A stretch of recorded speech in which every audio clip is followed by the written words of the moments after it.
Monday. It's the podcast, another day, another 50 cents. I'm Bob McCown. John Shannon over there. Why are you all dressed up? I got nowhere to go. I know. And I know. I walked in the closet and there was a jacket hanging there, and I thought, what the hell? I'll put a jacket on. If you keep this up, I might have to wear a tie one day. Well, you're wearing a jacket now, and Well, that's the only way I can get my flag on. I can't wear my flag any other way. And you put it right on your forehead. We have Mr. Olbermann with us, and you want to dress appropriately for his Olbermann. Well, because he's dressed very appropriately. Where's your Ranger jersey? It only holds. It's only wearable for about 2 periods, and then it disappears on me. Oh gosh! Yeah. Another third period collapse. Story of my life, John. Story of my life, Bob. Yeah, well, we know all about that. Yeah, guys who live in Toronto. It is. The timing is quite amazing. I mean, 67 for the Leafs, and then the new Garden opened late in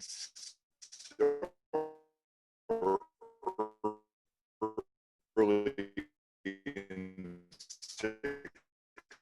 68,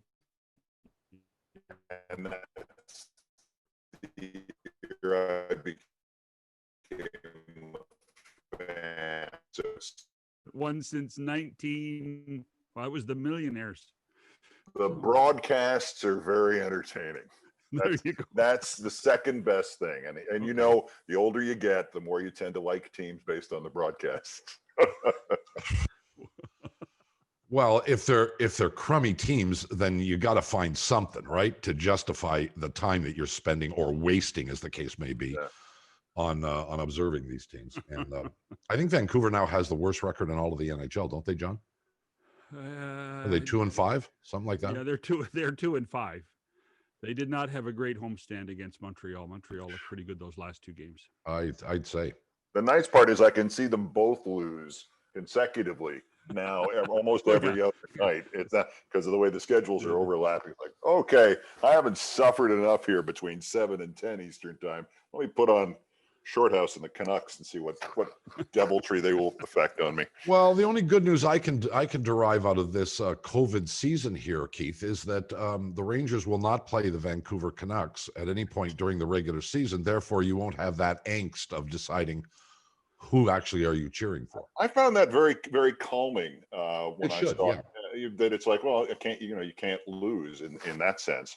No. But I saw the first Canucks Rangers game in New York in 1970, which is something, I guess. And I attended one of the 94 Cup final games. And not only did I attend, but I went with 2 big fans who happened to be baseball players. One of them was Wally Joyner, who was the first baseman at that point of the Kansas City Royals, and long with the California Angels. He was a dear friend of mine, who turned out to have been in Atlanta as a kid, the neighbor of the guy who won the Name the Flames contest. And the prize for winning the Name the Flames contest was lifetime tickets to Atlanta Flames hockey. So, if you're going to go to 40 Atlanta Flames games, we're talking about suffering. You're going to go to 40 Atlanta Flames games. I don't think so. He gave the kid next door these tickets. And Wally, with this profound Georgia accent, was an expert in hockey. The way he could talk about shifts, and they're out there too long. They're not forechecking is terrible. And it was the first time I ever heard it. And he happened to be in New York with the Royals on an off day of the Stanley Cup final, on a baseball off day that was during the Cup finals. And we all went to the Garden on ESPN tickets and had a blast. And David Howard. Well, if memory serves me, Wally Joyner played AAA baseball in Edmonton. He did. For the Trappers, and went to a few Oiler games and saw a couple of good players in Edmonton when he played for that team that Peter Pocklington owned that team as well at the same time. Yeah, no, that's my Canucks history. Well, that was a great night. Obviously, I wasn't a Canucks fan at that point, in addition to being a Rangers fan. So there was no angst at all. It's just seeing the Rangers win a Cup final game was. I thought that was it. I thought for sure they were going to lose, and I was just going to be left with that one win, because I saw the first game in New York in '79, and I thought, what are they doing out here with the Canadians? I mean, this is not going to be. This is I think I saw the overtime game where the Canadians won twice in overtime. And that actually, I was there that night too at the Garden. Yeah. And the goalie for the Rangers obviously is John Davidson, and John's one of my dear friends. Yep. And the famous story that he tells of that is that Serge Savard comes rushing down the ice and ends up right in the net with him. And as he's skating away, he turns. He says, "Don't worry, JD. I'll be back." The feeling we had was, yes, we avoided, eliminate. Oh, there it is. There's the losing goal. That's right. Couldn't even get the words out fast enough. Not to backtrack too far, but I have a question that's probably of no intrigue to anyone. So guy wins lifetime season tickets to the Atlanta Flames games, and the team moves to Calgary. Do the tickets go with him or with the team? I thought of that many times, Bob, and I never followed up with Wally on this. Like, what? Can you do that for us? Yeah, I'll drop him an email and see what happened to the guy. I mean, I wonder if he even has any idea that by the time the Flames moved, I think Wally was already well in his baseball career. But it's the thought that counts. It is, and it's a bit of a road trip, but nonetheless. It's the same thing. It's the Angels used to have a coach named Jimmy Reese, who had been in baseball for 60 years and was Babe Ruth's roommate briefly with the Yankees in the 20s. And when I was in LA, and he was, they gave him in 1990, they gave him a lifetime contract, and I went on the air and just read it straight, and then went, it's the thought that counts. It's like, news director calls me and goes, "You know what you're saying there?" And I went, "You noticed? Oh, sorry about that." Okay. We're going off script here. I've got to ask you if you're talking about your days in LA. Mm-hmm. One of my dearest friends that became part of my regular routine when I went to do Kings games was Stu Nahan. Ah, yes. Oh yeah. And Stu is a Montrealer, a bad goalie. The old goalie. He was in the Rocky movie. Sure was. And my deal with him, and I think I've told you this story, Keith. My deal with Stu was, say, Stu, listen, I need aerials of the Forum. Can you get the traffic copter to shoot me aerials of the Forum? He says, "John, I can do that, but you got to do me a favor." What's that? 292s. What? You got to bring me. We had very powerful pills in our country. Right. Oh, yes. And so I would trade 20 minutes of scenics of Los Angeles and the Forum and downtown and the Hollywood sign for 100 capsules of 292. Or is it like aspirin with codeine or something? Yes. Yeah. That was before it was changed to over the counter. Yes. Stu succeeded me in a job I had in LA. Stu was forever at the NBC station in LA, and then he got run out by his deputy there, Fred Rogan, who was happily bribing one of the TV sports critics for one of the newspapers. And Stu got fired at Channel 4, and just about the same time, I moved from Channel 5 to Channel 2 for a lot of money, from a great place to a terrible place, but they were paying me 7 times more. So I lived with it, and the job opened up, and Stu fit in, just went right into and fit in perfectly at the mindset of Channel 5, which was just a straight newscast, and I was sort of the comedic relief for that thing when I was there. But so I always, it's like Stu, when I gave that job up, Stu came in, and it was like Stu was in business 60 years by then. It was it was underrated sportscasting town. We had all sorts of people in it, like Stu and Gil Stratton. Sure. Who was a big CBS guy, CBS football, and had a coin flip with Jack Whitaker as to who was going to become the voice of CBS football and go to New York when Jack Whitaker was still in Philadelphia. And I said to Gil, because Gil wound up working for me, because he came back into the business and was working for me at CBS, which was like just amazing. And I said, "Well, what happened?" He said, "Well, I won the coin toss. Jack had to go to New York, and I stayed out here. I'll be at the beach if you need me." And Gil was an actor, and he was in Stalag 17. He's William Holden's right-hand man in Stalag 17. I used to go to the U.S. and grab all the drugs I could find that weren't legal in Canada. Like, do you remember Comtrex? Is Comtrex still around? Oh my goodness, was that? What did that? I remember it was a theoretically a decongestant, wasn't it? Multi-symptom Right. cold remedy. Right.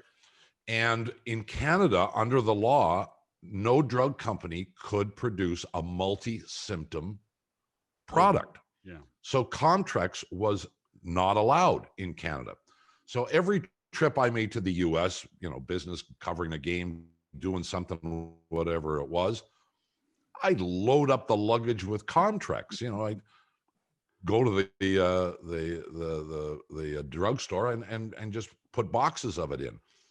I actually had to give them all up one time. Statute of limitations done, Bob? No idea. No idea. I haven't seen Comtrex in a long time. I don't know if it even still exists. Somebody that I think we all admire greatly, and I think in the case of all of us, somebody that we knew at least a little bit, and sometimes more than a little bit. Larry King passed away at age 87 over the weekend.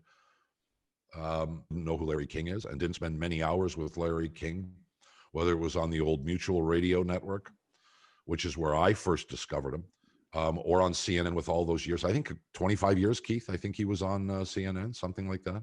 Yeah. He replaced the original talk show host about a woman named Sandy Freeman. I would say about 1985, and was there till 2010. 2010. Yeah. So there you go. There is 25 exactly.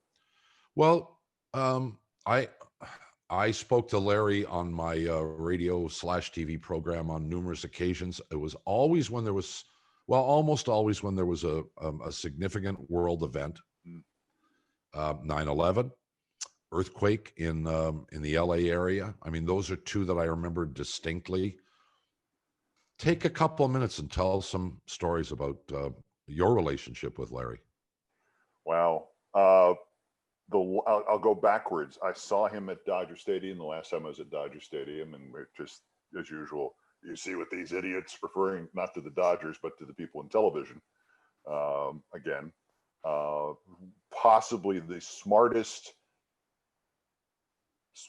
talent relative to running TV I ever met. So, I mean, the guy who understood the most about what should be done and what was not being done from a meta perspective on the industry. People never gave him credit for this because he had so many characteristics and quirks that could be the subject of caricature, but he was an intensely brilliant man about broadcasting and what should be done on radio and what worked on television and what didn't work. And, everything that seemed like a quirk turned out to be something he had really thought through or experienced in his many years of doing it. So that was the last time. He filled in. He was the original backup host for the last show that I did for ESPN2 from 2013 to 15. He came in and did a couple of weeks while I went to do baseball for Turner, and I had to take 2 weeks off, and it was complicated. And Larry came in and did the show, and it was just, he would come in and get made up and then do the show. And they'd say, well, don't you want to know who the guests are? Oh, you'll tell me during the introduction. And that was, I mean, his attitude was, if I know more than the audience does, I've spoiled the whole conversation, haven't I? Yep. And it really, that made me think the first time I ever heard him say that. But I knew Larry, I didn't work with him at CNN. We didn't overlap there until I'd known him for a while. But he was once on ESPN radio, and he wanted to talk to the kid that does the impression of me on the show. And he met me, and they brought me in, and we had a nice conversation about why I was doing an impression of him. He was perfectly happy anytime anybody did that. But I knew him more so. Trying to remember what the impetus for this was. He wrote a couple of nice things about me in that column that he used to have, and in USA Today, and I ran into him at a Dodger game in 2001, just as I was leaving Fox, And the moment I told him that, he went, "I'll be right back."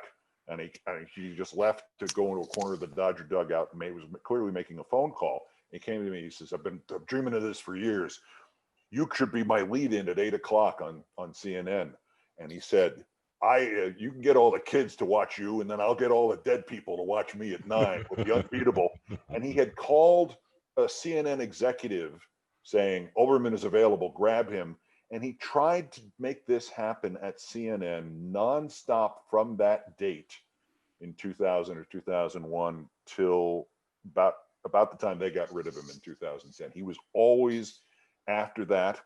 He was, when he did that, we were having this conversation. It was the first time we ever actually talked. The other part that people wouldn't know about him, he mentioned something about seeing a picture of his beloved Brooklyn Dodgers from 1910. And I happened to have just gotten in my home, I had some leftover sort of spare, not very valuable 1910 Brooklyn Dodgers baseball cards. And doesn't everybody? Doesn't everybody have a couple hanging around? Yeah, well, I have a couple thousand, but that's the other. So I just happen to have a couple of extra. And I got his address, and I just sent him 2 or 3 of them. Well, the phone rings the day that they arrived. This is the greatest thing I've ever seen in my life. These are small pieces of art, and this is the nicest thing anybody has ever done. The next phone call was, I think, a day later from the frame store. He was at an art shop getting them framed. I got to send you a picture. They look beautiful. I had him do a rush job. This is the greatest thing. I'm calling Garth Anseer at CNN right after I talk to you. And then again, right back to the trying to hire me. Wow. But he was, if you did something, the reason, is like Marlon Brando giving him a kiss on TV. At the end of their interview, or Frank Sinatra always making sure he did an interview whenever he was in the same town where he was. Mm-hmm. These were not, this was not some guy sucking up to celebrities. This was because if you did something nice for Larry, I mean, anything higher grade than opening the door for him, he wrote you a note. He tried to top your gesture. He sent you something.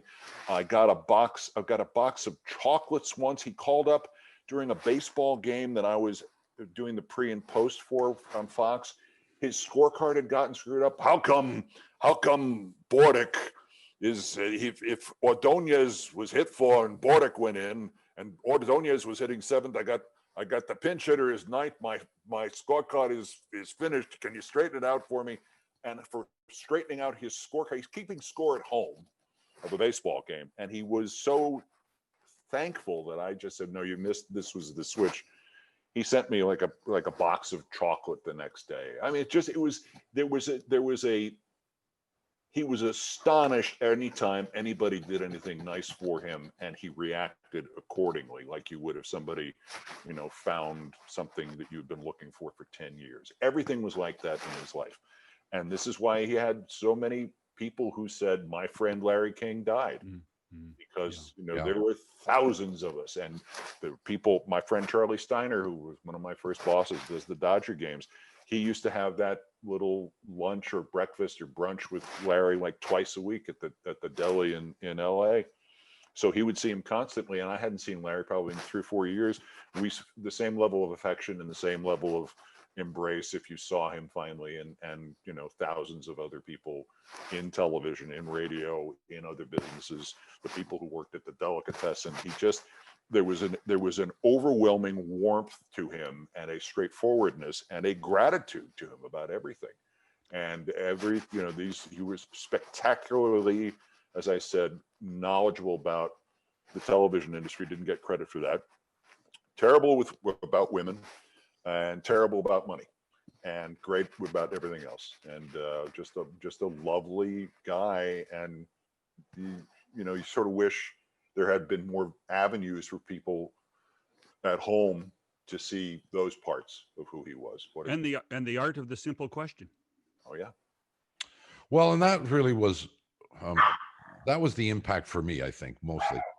When I was doing late night television at Global, I used to get off the air at midnight, and Larry came on, was in Miami at the time, doing a show on the Mutual Radio Network, and he was on till about 5:30 in the morning, Keith, if I remember correctly. Yeah, all night. Yeah, all night. And I would anxiously get in my car, take a slow drive home so that I could listen to as much of Larry as I could, and many times did what I almost never do, and I think most people don't do, and that is I got home, went inside, and turned the radio on to listen to more of Larry. And that may sound obvious, but people don't really do that very much. Yeah. You know, you get in, for many, radio is a moving thing. You know, like if you're in the car, you listen to radio. If you're at home, then you turn on the TV.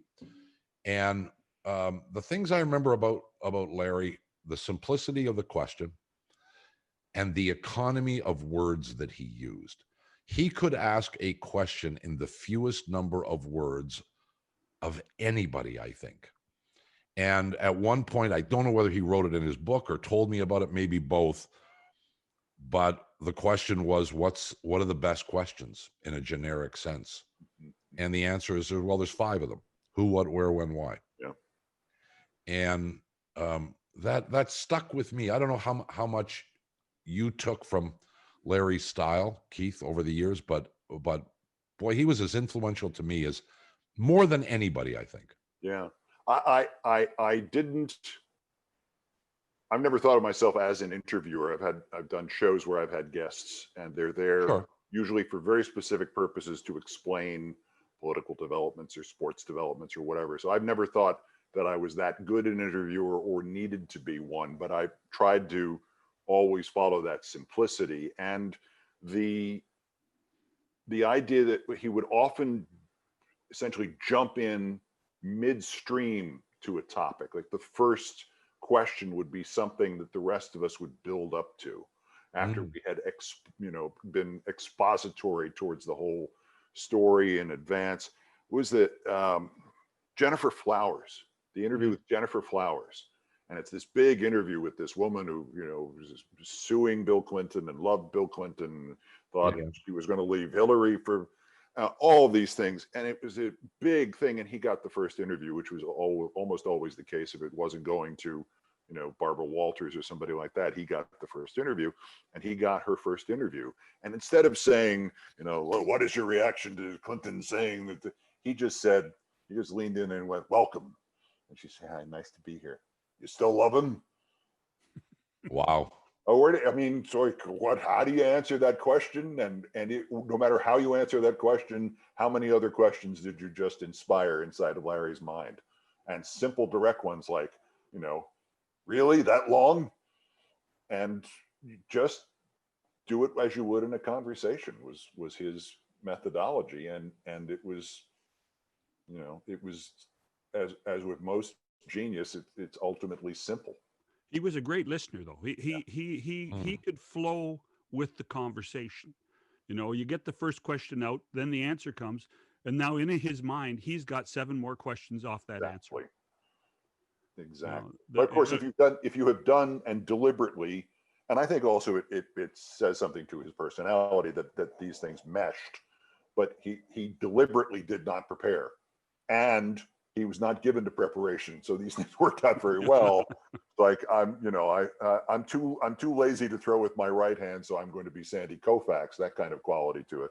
But he had that purity of not knowing, of actually wanting to know what it was you said in response to the question, and to follow up accordingly.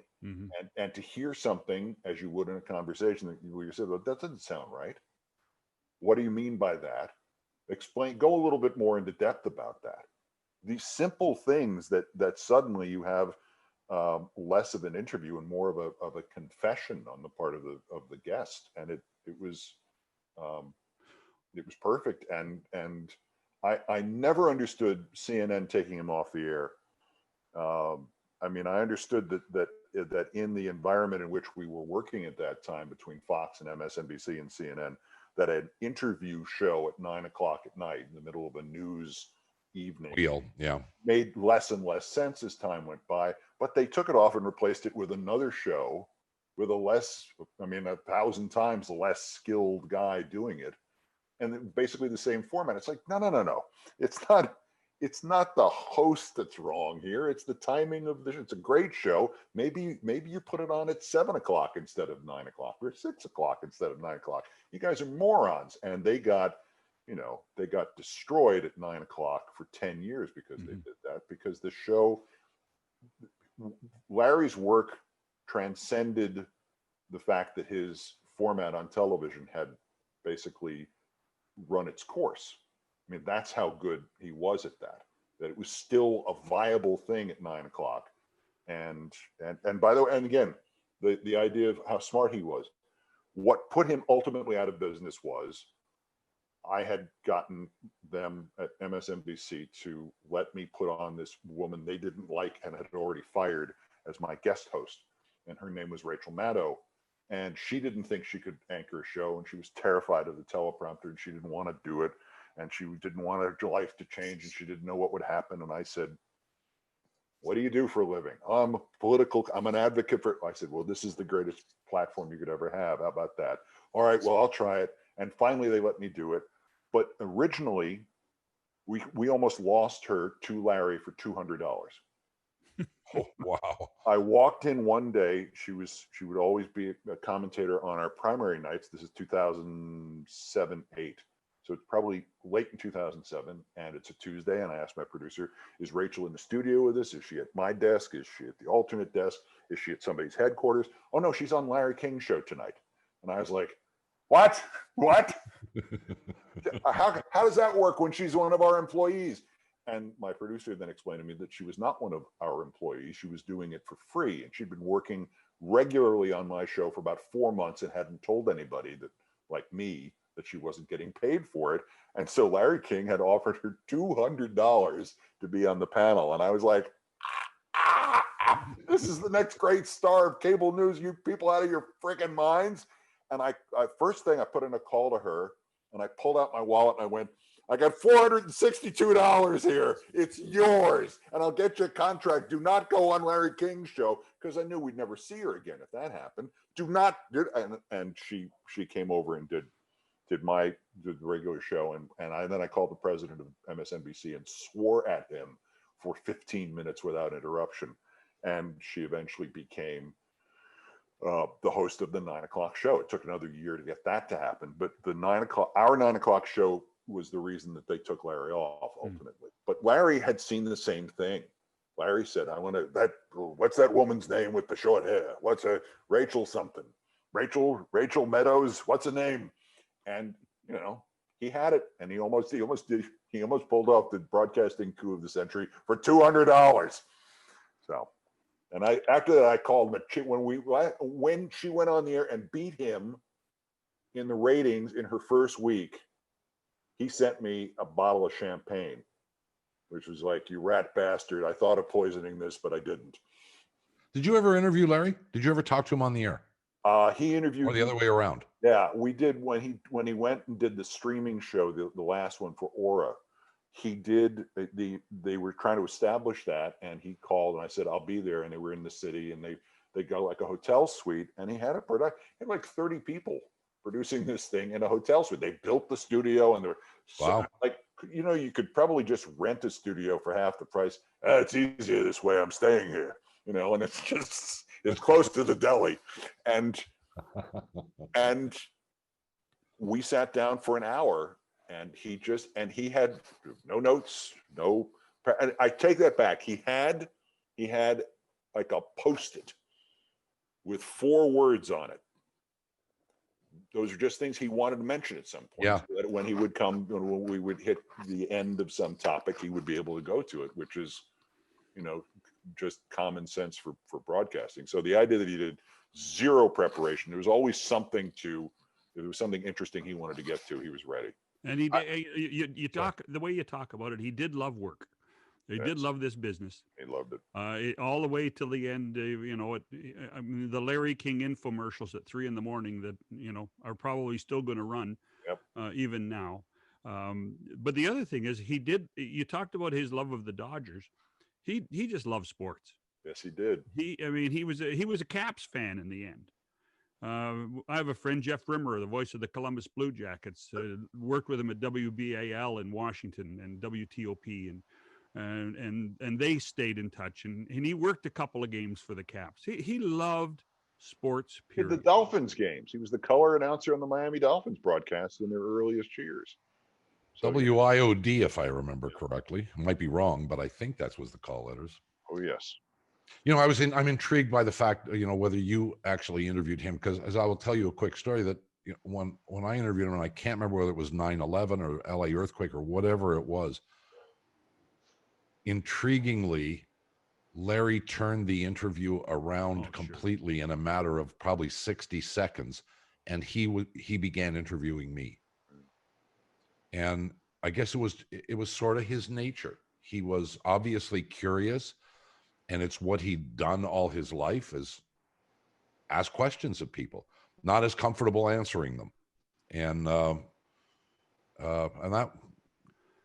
there were many things about Larry that that impressed me, but that was an intriguing one, that he reacted that way. I had forgotten about the USA Today column too. I had too. The point form, the Dick Young point form.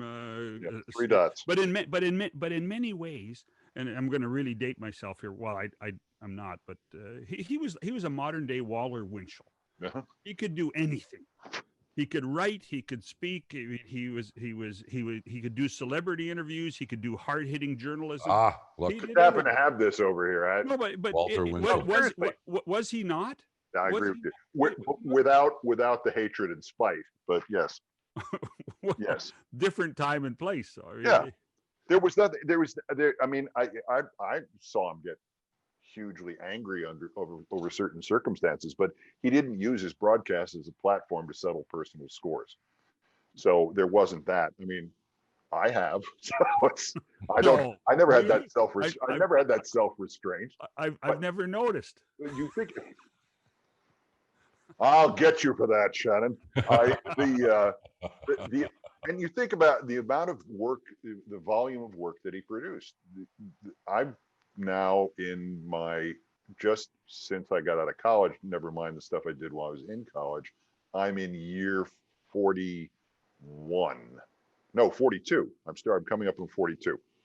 And I would think that he had the equivalent in terms of my years. He had about 160 years in the business, maybe 180, because he did so much, because he did for a long time. He did the CNN show and continued to do the late night radio, not the whole night overnight, but he also did a separate multiple hour radio show and the hour on CNN. Well, and I actually think I know the answer to this, because as we discussed, when he was on Mutual originally, it was 5.5 hours, midnight to 5:30 a.m.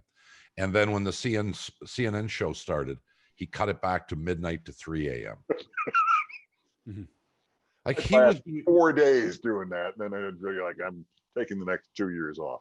Yeah, and Johnny Carson got tired of doing 1 hour a night, so he cut it back to 3 days a week at the end. And really, what Mutual did was he worked for the 3 hours, and then they replayed the first 2 hours again. Yeah, I think that's right. I think you're right. So they still got their 5 hours out of King every night. It was and Carvel ice cream. It's funny what you remember out of those overnights, because he joked about I was really good for students, truckers, and pilots who were listening to radio at that time in the mid 70s. Yeah. Students, truckers, and pilots. Well, look, we'll miss him, and I think anybody who had the opportunity to watch or listen to Larry King over the course of his career will. And I'm always inclined to wonder if there's, who's the next? Anytime somebody that we admired, knew, passes, whether it's an athlete or a broadcaster, does the format even really exist anymore in an apolitical way? No. It really doesn't. I don't. And the other thing, it's less, although the politics clearly are a deciding factor in any network's decision whether or not to have that kind of show. In a broader sense, it speaks to the repeated bifurcations of the industry. In other words, you couldn't have a general interest talk show on CNN now, because all the people would find something political in it. Like, oh, you're not having enough of these guests, or you're having too many of those guests. I thought I heard your guest say this. You're going to have this person on. You better have that person on. I'm a senator and I'm being stifled, as I'm going to write on the front page of a major metropolitan New York newspaper. There's no place for it to not, even if it weren't controversial, for it to not be controversial. And that's where you say, well, where's the next Cronkite? Like, oh, how do you have Cronkite without Cronkite's audience? Where's the next Larry King? How do you have Larry King without Larry King's platforms? And all the radio, I mean, radio basically is, at least, non-sports radio, is advocacy for a political position, or, Well, even television. I mean, we all know Fox, Well, if you're a Republican, you're watching Fox. If you're a Democrat, you're watching CNN, and neither network really makes any apology for being the way they are. I don't know much about this, Bob. You're entering into an area I don't know anything about. So. Bring back the fairness doctrine. Yeah. Bring back the fairness doctrine. You know what you'd have if you had the fairness doctrine? It's like the old gag. If the records weren't free, we'd be all news. Right? If the fairness doctrine came back tomorrow, it would just be, now 3 hours of the Mantovani strings. Okay, so now we're talking a bit about politics. God. What are you going to do now? What are you going to do now that 45's gone? Well, every night you've been on my phone. Yes, well, it's only been a week since I know, I did the last one of the Olbermann versus Trumps. I just thought, for two reasons. I wanted to take a little bit of a break from it, and I figured this was not the week people needed the guy standing there with the two cymbals crashing them together, which is my job.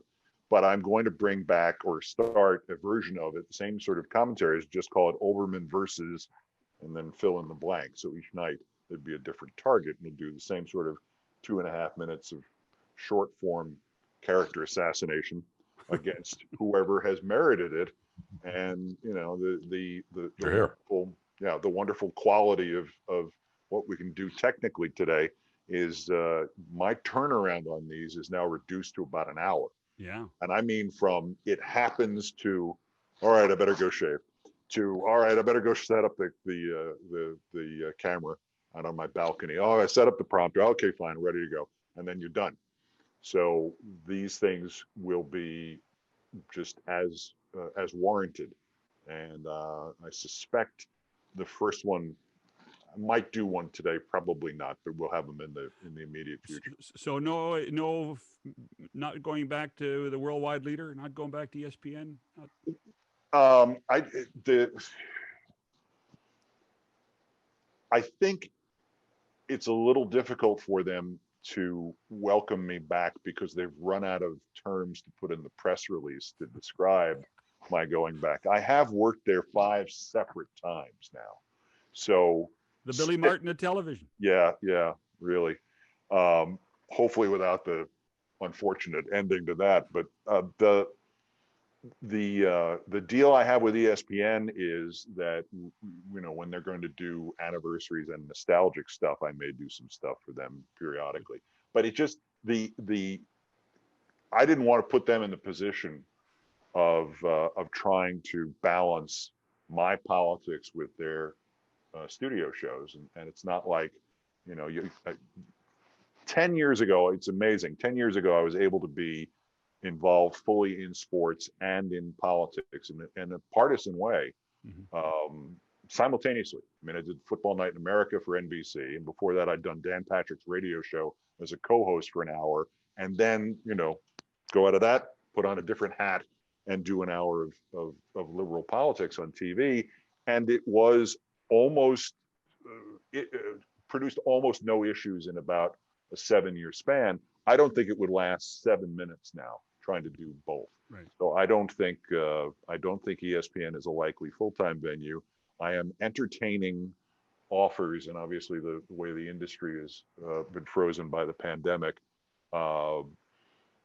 lots of things in television. I had a meeting to do a political show from a prominent platform that was scheduled, a dinner meeting that was scheduled on April 28th of last year, which still has not been rescheduled. Still hasn't happened, yeah. Yeah, and I'm hoping maybe April 28th of this year, but I'm not so sure about that. So, we'll see what happens. But in the interim, like I said, I got a balcony and I got a lot of shave cream, so I can do this. So we're going to let you get back into the sports world right now. Baseball, we know, is your first love. Toronto has made a bigger splash than anybody else this offseason, I think. What do you think of George Springer coming to the Blue Jays? I think I don't know that he's the franchise player that people think he is. I mean, in other words, I am, if anything, a New York Mets fan. And again, I was a Yankee fan for a long time, but I was a grew up Yankee fan, then was alienated by the Yankees and came back to the Yankees because a childhood friend of mine became the public relations director, and the first guy I ever interviewed in television and who I worked with in LA in television became the manager. So I became a Yankee fan because those are my friends. Then I became a Met fan because they fired both of those guys, the Yankees did. So the Mets were obviously very much in on George Springer. And he's a great baseball player, but I don't know that he's necessarily going to produce the kind of numbers that he did in Houston the last few years. I think he has peaked, and my dogs who are George Springer fans are angry at me for saying this.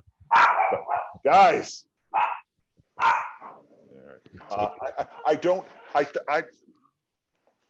if I'm the Jays, the route to getting back into contention in that division is pitching.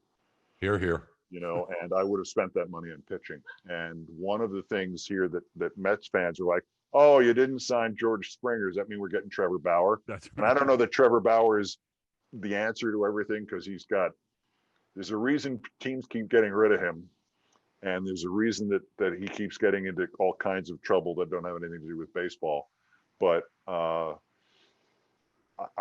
just, if I'm spending the money now, the thing the Jays have theoretically is a whole bunch of outfielders, and a whole bunch of infielders who might become outfielders, and a whole bunch of infielders whose fathers were outfielders, and they could all be, I just didn't understand this move. I'm glad to see some money being put back into a very, very important and solid franchise, but I just think it went in the wrong direction.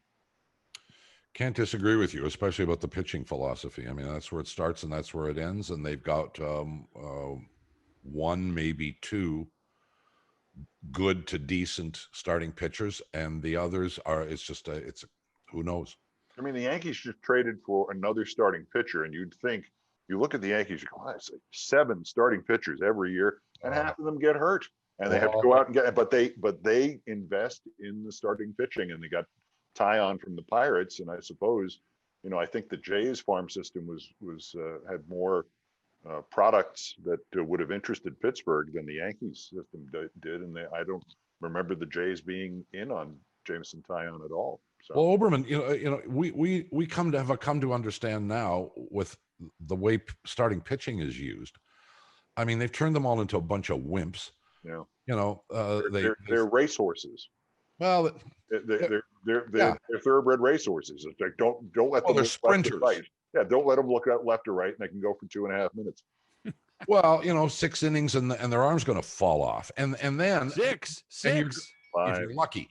Yeah, it's fine. And then over the course of a year, you're going to need somewhere between 13 and 16 starting pitchers anyway.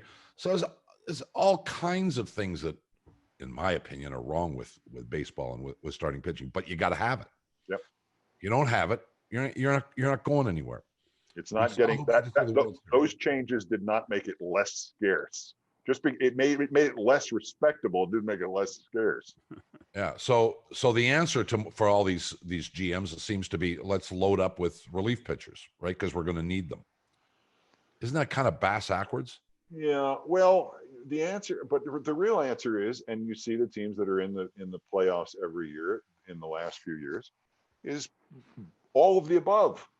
You know, it's like, well, the solution to where we need an infield. No, you have to have, as you say, probably 15 quality pitchers of some kind for your staff. Only 13 or 12 of whom will you use at any one given 2-week stretch. But you have to have 15 guys who can get some hitters out. And there aren't 15 times 30. They just don't exist. Of them, and there never will be. So they are scarce, and you have to go and get them. And there are teams that understand this and spend their additional money accordingly, and make trades that seem to make no sense whatsoever. It's like, who's this? You got this guy Kolarek. Who is this? Well, he pitched however many times he did for the Dodgers in the postseason last year, and people didn't know who he was. He might have been the key asset in the postseason. So, yeah, you have to do it. We've kept you longer than we intended to, but it's always enjoyable. We certainly appreciate it. I just one final thing, and I mean, again, turning back a little bit to the part of our discussion from a few minutes ago. I'm intrigued by your perception. Are there 17 Republican senators who will convict Trump? Since almost nothing is done for right or wrong anymore, particularly in that party, you look at this purely from a strategical sense. And I don't know of any of them for whom it's a positive. It may be a neutral for some can get away with it. It's for a couple, it will be a point of what's right and what's wrong, but it's probably half a dozen at the most. I just don't see it happening. I think that it's not, it only invites troubles that are recognizable, and as Rumsfeld says, the unknown unknowns. For as much as this guy looks dead in the water politically, the people who supported him, they didn't go away. And if they can't find some other thing to attach to, they will reattach to him. And so why, if you're a Republican senator, why would you go out on a limb? And when you have this, particularly when you have a way of saying, well, he's out of office, this makes no sense whatsoever, there's no reason to do it.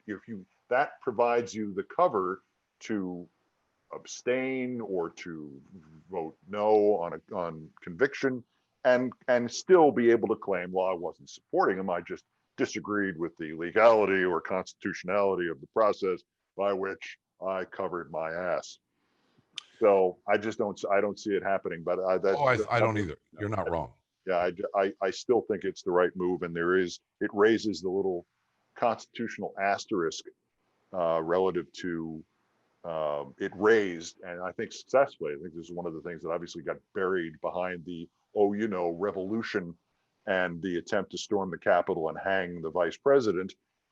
Understandably, I think that that second impeachment scared him off from a deck of pardons for people who participated in it, for the senators who instigated it, for the congressmen who instigated it, and for members of his own family, who are now all open game for prosecutors and will be. I mean, every day there's another 4 or 5 people who've been rounded up and will be have already been charged with essentially boilerplate stuff now about the actual physical action. But when these charges rise to sedition, they will be, in fact, tried for that, and appropriately.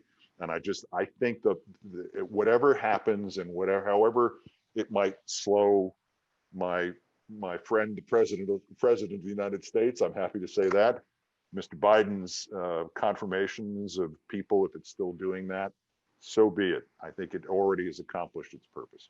Well, They're not listening to me, but maybe the Republicans ought to consider more seriously the fact that they have now lost the popular vote in 4 consecutive elections. Well, they're quite aware of that, Bob, and that's why they're trying to alter the popular vote and who can vote and take the vote away from the people who don't vote for them. They're fully aware. This is what the whole last 25 years. This started with Tom DeLay in 1993, redistricting everything he could get. I know all that. Yeah, that's what this has all been about. And there've been some of us in the back of the room going, when they said they want a permanent Republican majority, they weren't talking about more votes. They're talking about less votes. And who listens to me? So we all listen. By the way, Larry King would have been proud. We talked politics and baseball before it was over. There you go. We'll miss him. We thank you as always, Mr. Olbermann. It's always our pleasure to have you with us. We'll stay in touch, and we'll watch with great eagerness your next landing, wherever and whenever. As will I. All right, Keith Olbermann on the podcast. We'll see you in midweek. Thanks, everybody.